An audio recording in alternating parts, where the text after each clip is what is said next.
Dalawang talo na agad ngayon ng Rockets sa opening week pa lang. Yung una OKC, tapos naman ngayon sa young team na Detroit, 115-111. Base kay Kevin Durant, nagalit na yung mga coaches dahil sa nangyaring mga talo para sa kanila. Pero si KD versus Detroit, umiscore ng 37 points, 3 rebounds, 4 steals, 9 out of 18 mula sa field at nasa 3 3-point shot. Mas better game kumpara nung nauna.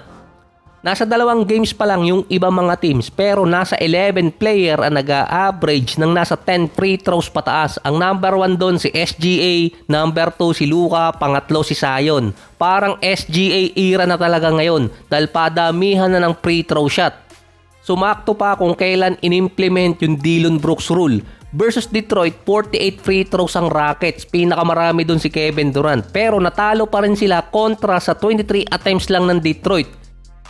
Hindi naman nagpapanik sa ngayon si Coach Ime Udoka dahil meron pa rin naman silang saving grace. Si Kevin Durant dahil may average siyang 30 points, 6 rebounds, 2 assists, 53 and 42% sa last 2 games. Si Sengun naman nasa 28 points, 9 rebounds, 7 assists, 40% sa field at 50% sa 3-point area.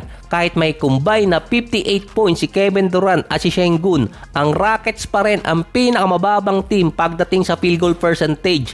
Main reason kasi nun, hindi talaga pwedeng gawin si Amen Thompson na point guard kasi nawawala yung main role niya. Kevin Durant at Sengun lang ang magkakaroon ng magandang percentage sa loob at silang dalawa lang din ang magiging main scorer. Katulad lang din last season na Jalen Green at itong si Sengun. Pero noon, mababa ang field goal percentage nitong si Green.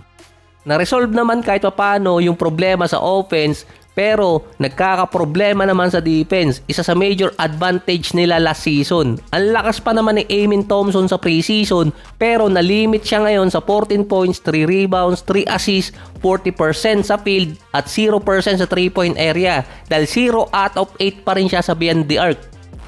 Baka naman dito manalo na yung Rockets dahil galing sila sa 3 days na pahinga. Ang kalaban nila sunod ay Brooklyn tapos Toronto bago mapasabak ulit sa mga teams gaya ng Dallas, Memphis, San Antonio at Milwaukee Bucks. So pinuri din ni Coach Steve Kerr si Kuminga na nag-i-improve na sa first 3 games nila sa season. Ito kasi yung iniintay talaga ni Steve Kerr dahil may average si Kuminga na 15 points per game na halos same lang naman last season pero nasa 7 rebounds at 4 assists. Meron pang 55% sa field at 50% sa 3-point area. Base kay Steve Kerr, dati kapag nakay Kuminga ang bola, lagi niyang pinupush para sa sarili niya. Ngayon naman, noticeable na magiging playmaker siya at defensive player. Mas better na ngayon si Kuminga kumpara dati. Mas gusto rin ni Steve Kerr yung approach niya ngayon. Ang isa pa doon, nag-improve yung rebounding na matagal nang sinasabi ni Steve Kerr kay Kuminga. May mga play na imbes na itutuloy na ni Kuminga dati, ngayon naman ipinapasa niya sa open player.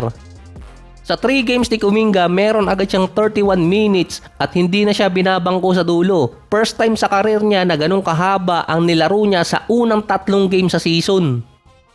After ma-comeback win ng Suns ang Sacramento nung opening game nila, nanalo naman ang Kings versus sa Utah Jazz. Si Westbrook, merong 18 minutes per game sa loob ng 2 games. Quality minutes pa rin naman. Nasa 6 points, 3 rebounds, 2 assists, 38 and 25%. Mas bumaba ngayon ang stats ni Westbrook.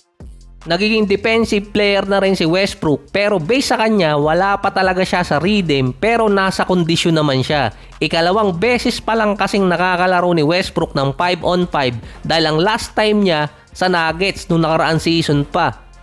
Late din kasing pinapirma si Westbrook dito sa Sacramento. Ngayon, nagtrending si Westbrook dahil sa sinabi ni Wade Baldwin na player sa EuroLeague. Sinabi niya kasi sa post-game interview, meron siyang 10.7 rebounds, 8 assists at 7 turnover. Westbrook statline yun nung naglalaro siya sa Lakers. Na hindi naman nagustuhan ng ibang mga fans at direktang kinonek agad doon si Westbrook. Sinabi naman ng iba, satire lang yung sinabi ni Wade Baldwin, pero yung iba sinabing wala siyang respeto kay Westbrook.